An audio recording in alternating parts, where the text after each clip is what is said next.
তাদের উদ্দেশ্যে বক্তব্য রাখেন শেখ হাসিনা।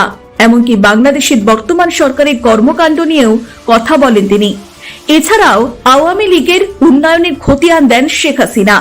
তবে যে ভয়ঙ্কর কথা ঘোষণা করলেন তিনি, তাতে কি ইউনূসকে সরিয়ে বাংলাদেশের ক্ষমতা হাতে নেবেন সাবেক প্রধানমন্ত্রী? এর পরিপ্রেক্ষিতে সরকারের কি প্রতিক্রিয়া হয়, পাশাপাশি পরবর্তীতে আওয়ামী লীগের কর্মসূচি থাকে, সেটা নিয়ে বহু সম্ভাবনার কথা তুলে ধরছেন রাজনৈতিক বিশেষজ্ঞরা।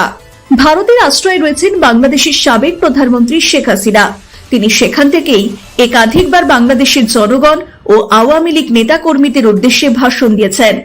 গত ফেব্রুয়ারিতে দেখা গিয়েছে, বাংলাদেশের নেতাকর্মীদের নিয়ে যখন কথা বলতে এলেন ভার্চুয়ালি, সেই দিনই দেখা গিয়েছিল ধানমন্ডির 32 নম্বর বাড়ি ভেঙে ঘুরিয়ে দেওয়া হয়েছিল। ফের তিনি প্রকাশ্যে কথা বলতে এলেন।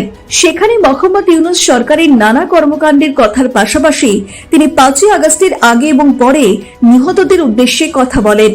এমনকি তিনি একটি গুরুত্বপূর্ণ কথা বলেন। তিনি বলেন, এই সরকার যে সংবিধান সংস্কারের উদ্যোগ নিয়েছে সেটার বিরুদ্ধে কথা বলতে শোনা যায়।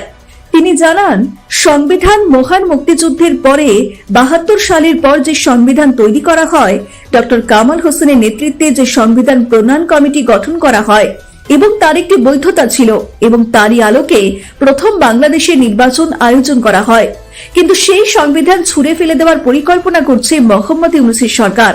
এমনকি তিনি স্পষ্ট করে জানিয়ে দিলেন, একটি সংবিধান পরিবর্তনের ঘোষণা দেওয়ার ইউনূসকে, তিনি তো নির্বাচিত সরকারের কেউ নন। সংবিধান ছুঁড়ে ফেলার আগেই মোহাম্মদ ইউনূসের পতন ঘটাতে হবে বলে উল্লেখ করেন তিনি। ঠিকই বলেছেন শেখ হাসিনা, শুনুন। মূলত এটা কোনো হাসিনা, ইউনূস নাকি ওয়াকার? বৃহত্তর বাংলাদেশের সব খবর দেখতে নজর রাখুন নিউজ বর্তমানে। আমেরিকায়